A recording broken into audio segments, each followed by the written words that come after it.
Can't see much there, but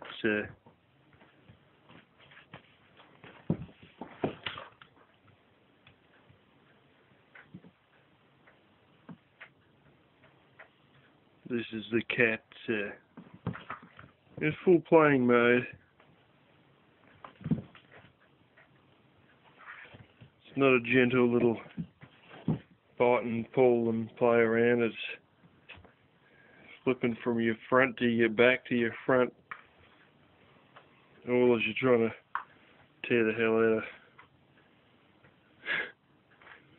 Oh, they're a pair of boxer shorts, one of my socks, one of my pairs of pants, or the latest thing that we dragged in 5 minutes ago that was alive 10 minutes ago.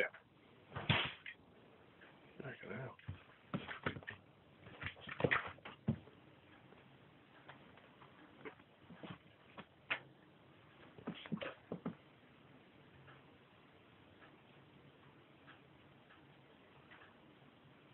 No, now we're stopping to lick our paws a little bit.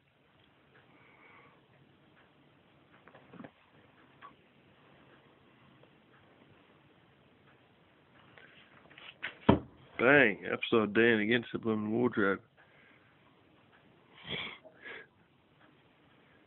You doing, push? You biting it or you biting me pants there?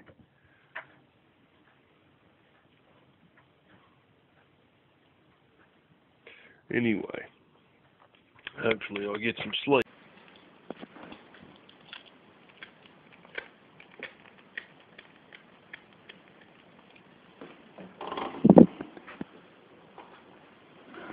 Whoa!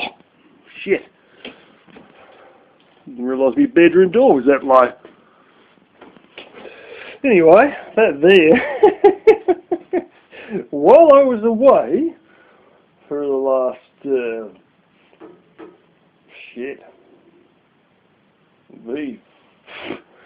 4, nearly 5 hours, rabbit, or little baby rabbit number 5, looks as though it's met its end. Probably after doing about half a dozen laps, or maybe 2 dozen laps underneath my bed, or something stupid like that, or maybe around the kitchen. That's sometimes another place. The bedroom's pretty good though. Plenty of obstacles, but it's an enclosed space with a closed door, with an entry that you can't see, known as a cat flap, that rabbits don't know how to get in and out of, even though pussycats do.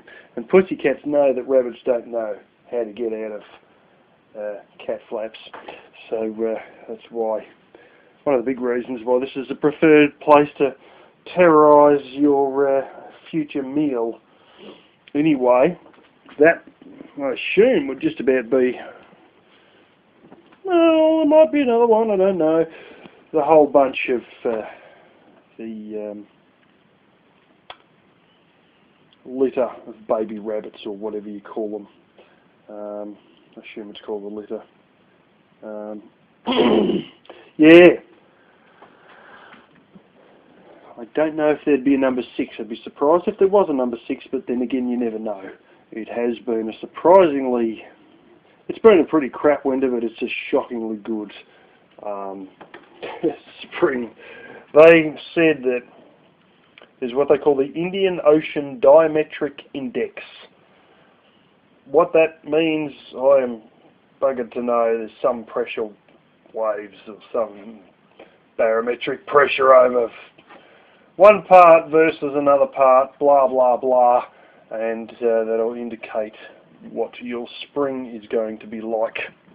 And they've recorded this since 1949. It has been the highest it's ever been recorded since the records began in 1949. And yeah, it is proving to be a shockingly wet spring. And I'm not joking, December is when summer starts, and I wouldn't be surprised if we're still getting pretty solid rains until December, or maybe even in December, which is traditionally supposed to be friggin' hot and over 100 degrees Fahrenheit. Long story short, over the last couple of days we have got another inch of rain. It's mind-boggling. By now things should be warming up. Right now outside it's 6 degrees Celsius, which is pretty shit. It's about 44, 46 Fahrenheit, something useless like that. It's pretty cold. Anyway, been running the wood heater most of the day, and yeah, Lucky has been sitting in the room with me, and I'll keep dozing off to sleep in between learning Spanish. And sun sort of come out and then it would disappear and rain a bit and then come out again, but we did get a fair amount of rain, and there will be a cat playing with she's not now, playing with the last of the rabbit. He's just eaten the leg there before. But anyway, yeah. It's good to actually have a decent amount of grass. I mean, we really seriously thought we were going to have to sell some sheep, and there's no way we're selling any now.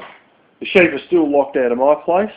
Went around where the solar system is for the fridge and the inverter box and solar system for the main house, one that's running these lights and all that, and gave it a snip. I was trying, I got these snips that should snip grass, and I'm bugging if I could find them. I gave up and used a bloody giant big kitchen knife and just held on to the top of it and cut the bottom of it out. And while I was out there, it started raining again, and then it actually started hailing for about 5 seconds, and then it stopped and I went back inside. And yeah, I've slowly been burning boxthorn all day long, pretty much, in the wood heater, just keeping it warm in there because it was reasonably cool out here. So anyway, I've got to fill up, well, I've got to remember that, I've got to write myself a note. Fill up a jerry can with diesel. I've got a bit in there, but there's not much. By, what is it, Saturday night, 11 PM, sometime Tuesday, it's expected to go right up around 73, 75 Fahrenheit or something like that. And at that point, my father wants to go down and start burning boxthorn down below while I'm at work. So, yeah. So I've got to fill up a jerry can of diesel for him. He's not going to go down there with jack shit worth of diesel. He wants to go down there with a decent amount. So anyways, that's what we'll be... that's hopefully what will happen this week. Fingers crossed. We're going to have some ripper cold nights. It's not too bad in here. It's pretty damn cool outside. It's going to get bongo drums. It's going to be down to about 36, 38 Fahrenheit, something like that. Seriously though, you know, 36 Fahrenheit at night. So that's going to be real great, and then followed by 75 degrees the next day. This is some of the bizarre, weird temperature swings you can get. You know, from one night, which was the same. It was bloody, you know, like 36, 38. I think it was about 36. Yeah, no, it would have been about 37, 38. It's 3 degrees Celsius in Melbourne, and then we had a warm day. You know, and this is like this thing of having a cold night and then a warm day the next day. That's been happening already, and it's going to happen again this week. It's sort of odd, but it's not too bad because it's not really hot. It's not like it's freaking 90 degrees or something like that. You know, the next day it's only 75-ish, but when it drops to 36, you sort of, it's a little bit warm the next day, but you won't really notice it. It won't be too bad so long as you keep yourself warm that night. And it's surprising how many people who live on grid who tell me, geez, it was bloody freezing last night. And I said, what? I didn't even notice I had the wood heater going. there are so many times where I've come across people living on grid who are freezing their ass off more than I am. And yeah, Kitty's had her claws clipped today, but that doesn't stop her running straight up the side of a bloody mattress. Gee, she gets really hyperactive sometimes. I don't know if it's that play mode, hunting mode, what it is. She was on a chair the other day and decided to roll backwards to roll on her belly so I could pat her belly. She rolled right off the chair, landed on her feet, come running up against where I got the wood stove, rebounded off a bloody bucket full of wood, and then went running like hell into where the fridge is. And I mean, all that from rolling off the chair backwards to going into where the fridge was about 2.5 seconds. You know, it was just like, it was like watching a friggin' spring. It was unbelievable. But she gets rather excited, but that's what pussies do when they play. Isn't that right, buddy? Yes, meow. I can't see you anyway. Anyway, I've got to light this wood heater and get to bed. Just realised the grass isn't very deep at all down here.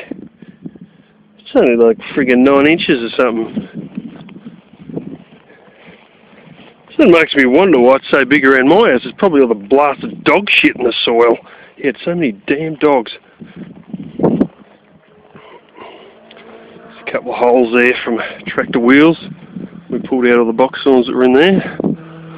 And you can often tell when things like that have happened because there will be bare soil. And the first thing in the bare soil is often enough stinging nettle. And if not, then it'll be thistles.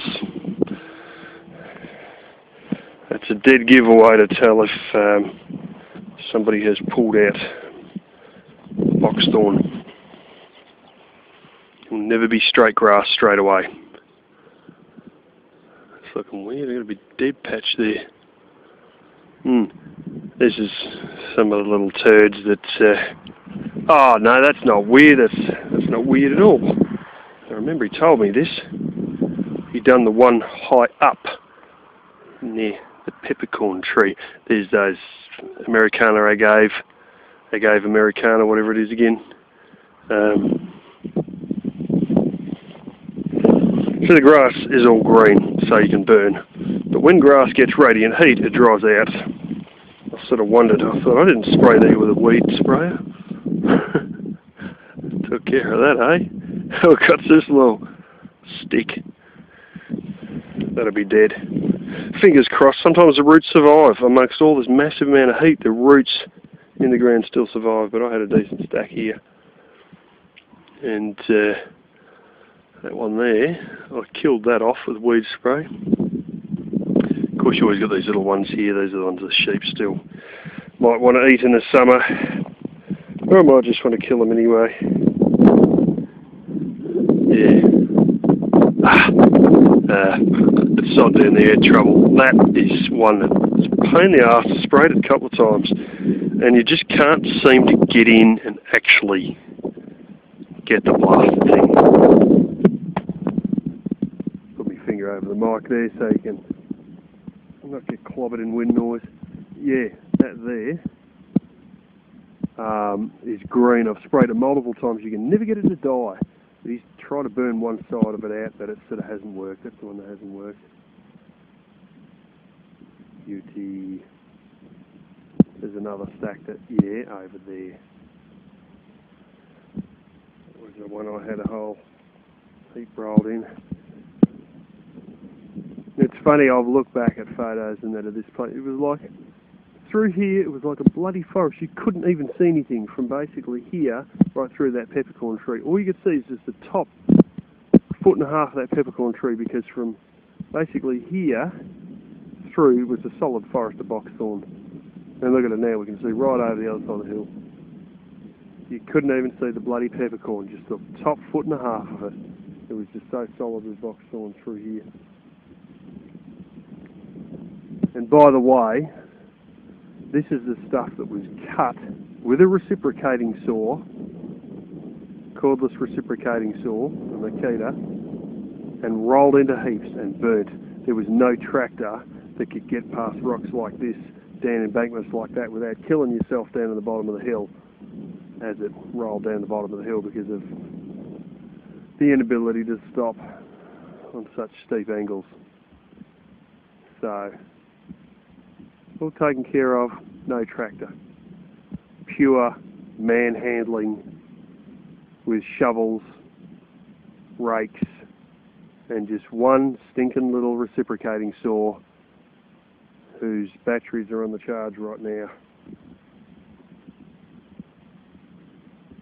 I think you might be able to see the little brand thing. That's my little wood heater thingy still there. Doesn't matter. It's spent most of its life sitting out in the rain anyway. Oh, this is one little stash I had here. That's worked quite well. There's a couple of little gangles still on the grass, I think, around here. What will happen is, though, grass will be green, and as the heat really kicks in the summer, all this dies off. And then the sheep eat it when it's all dry, because it's basically, it's not growing, so they're eating it faster than it's growing because it's not growing. And then I'll get to see any little leftover dangles. In the meantime, I've got reasonably hard-soled shoes, so you ain't got to get stabbed through the bottom of these.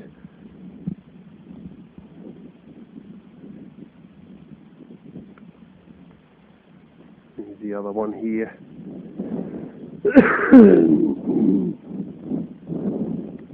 Yeah, you always get strange things. I knew there's a couple of things under this.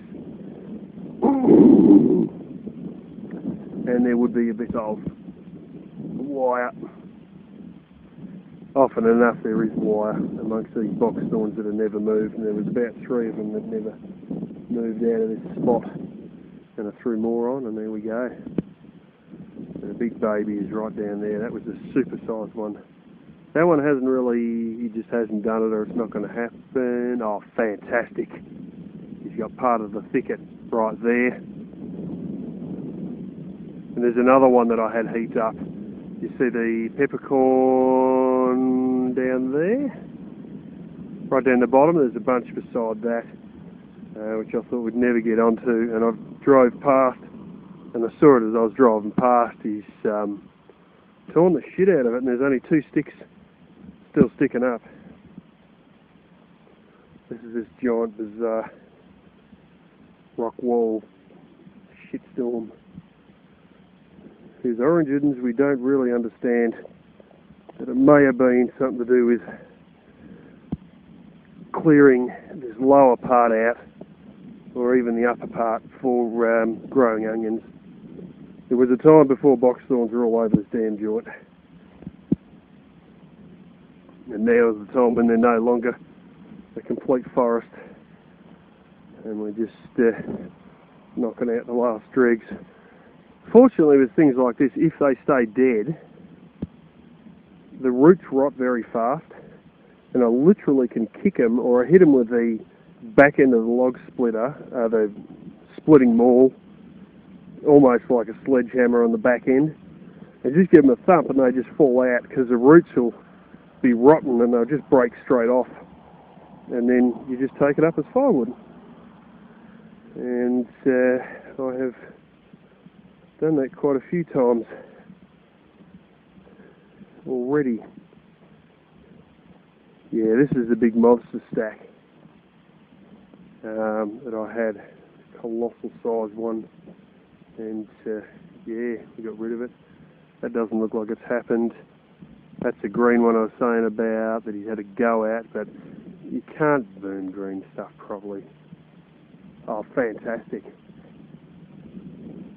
There's another one down there that he's got. Anyway, I don't want to walk down that far because it's a bit low, but looks like he's blowing the end of the thicket out, as I was saying, right here. I'll go across anyway. I'll pause the camera for a bit. Well, he's got this one. I never really sorted this one out. Yeah, this is right near the small wire. Turns out this is copper wire. I only just realised small fencing wire in there. Right near the plum tree that I put the thing around that the sheep used to keep trying to eat. That there is where, bloody breeze is blowing, that there is right where the blackberries used to be. And this is just, this is always something I never really got stuck into, but he just had to go anyway, and what do you know, she burnt, so there's little bits he's probably cut off the end with a reciprocating saw. He's actually got it over at his joint still.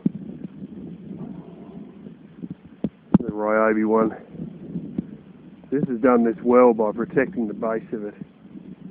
The sheep will just keep attacking all the stuff on the base. And yes, it stuns things when you keep biting their stuff all the damn time, but if you don't,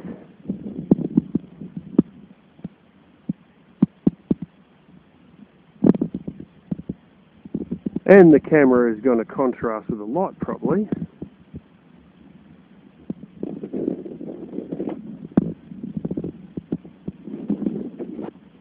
or not. Anyway, long story short, this is pretty reasonably loaded with plums.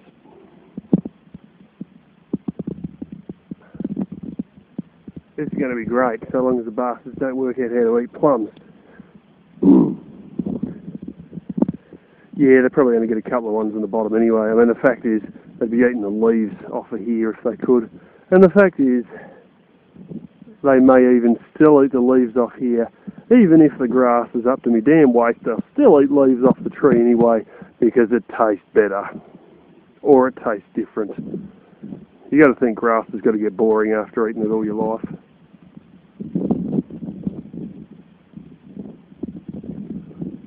I'm pleased as punch about that, actually. I've never actually got anything. I don't even think I've got a single bloody plum out of this the whole time I've been here. But this is the first year she's really slamming full of plums. And part of that is the rain, and part of it is the fact that the plant is no longer under stress because the shoots at the base are not being eaten off over and over and over and over. And the sheep are trying to ring bark the bloody trunk and all the other stupid bullshit that they do to random little plum trees. Plum trees here just tend to just come up. There's so many river areas around here that are just drowned in blooming cherry plums. Needless to say, if you got your head screwed on, you got more plums than you can eat. Here we go here, little hunks here. These are the sort that end up in the wood stove. You always have those little bits fall off, and of course I'll get stuck into this at some point. Ooh, that might even get done with a chainsaw because it's so damn thick. But I mean, you know, that might be a long time coming yet. This is another one that I had a heap of stuff here. Didn't want to bloody play ball. It was dense enough that it should have burned all along. And I tried, blasted 2 or 3 times, and it just never would happen. This big super one was in the middle.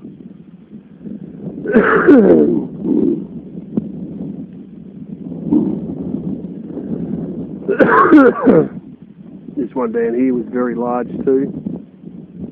I got other ones from up here and rolled them down, threw them on top of that one. That's been taken out very well. Probably won't walk right down there. Some of these you get little bits, just still smaller bits that I end up either burning in the little barrel wood heater thingy. Well, you know what I'm saying, the steel pipe wood heater thingy. You get little just bits and pieces like this that are annoying. Never quite got done. They end up on the edges or whatever, and if you can scrape them up with a rake you do. If not, you just get the small stuff like this, burn it in the wood heater thingy, and you get your bigger stuff that's worth having, you know, stuff that's as thick as my arm or better basically, and even some of the other stuff which hunks that are reasonable size still, and take all them up, and I literally just walk to the top with them. It's as simple as that. It's not a very high-tech process there. Sometimes as you're walking up and down you wonder if there's really a point, but the end of the day, you never run short of anything. And look, let's face it, I've gone through the whole winter and I've still got boxthorn left. And yeah, she's when you got the sheer amount. Oh yeah, there are sheep in here. There we go. And of course, I've got the bloody front gate open still. Shit. When you have as much boxthorn as I do, you're gonna have firewood left out of it, and you'd be stupid not to take what's there because there's so damn much of it. A bit of chicken wire in the base of all that too.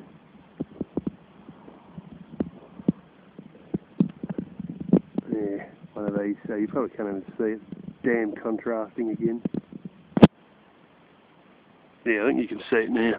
Just in there. So this was another one that oh shit, I got it to burn just a little bit in here, and it would not go, and it was as dense as hell, and he's got it to go. So yeah, all those ones over there, the ones up the top there, that's all previous year's stuff, and I'm very glad to see that that's got the arse. There's a lot of stuff I threw there on this little green patch, and a lot of that went down into there, so that's all gone. Not 100% gone, but this is the thing, like, we ain't a forest anymore. We're wide open spaces for sheep with extra firewood and bits of wire. This is like some of the stuff you get burnt one end and cut off the other end. That'll end up going in a wood heater at some point. When I come for those bits, I actually come down with a couple of buckets, fill the buckets up and carry them back up the top. And there was a time there where that one there, that peppercorn tree, I wasn't even going past that peppercorn tree, just the top section, and I had so much damn stuff from that peppercorn tree to the top that I was almost constantly firing the wood heater just off of stuff that I would go down, get with a bucket, walk back up, reload it in, and just continue. There's so much of it. I didn't even need to go right down here. And that was actually the loose stuff that was only like, 6 or 8 inches long. That wasn't the big long bits, that was just the little leftovers. And yeah. Anyway, I suppose we better get to the top of this hill and make sure these little characters don't walk out my front gate. The cat is sort of scared of sheep and curious at the same time, as cats always are, highly curious. So they may just walk out the damn front gate if I don't watch it. Anyway,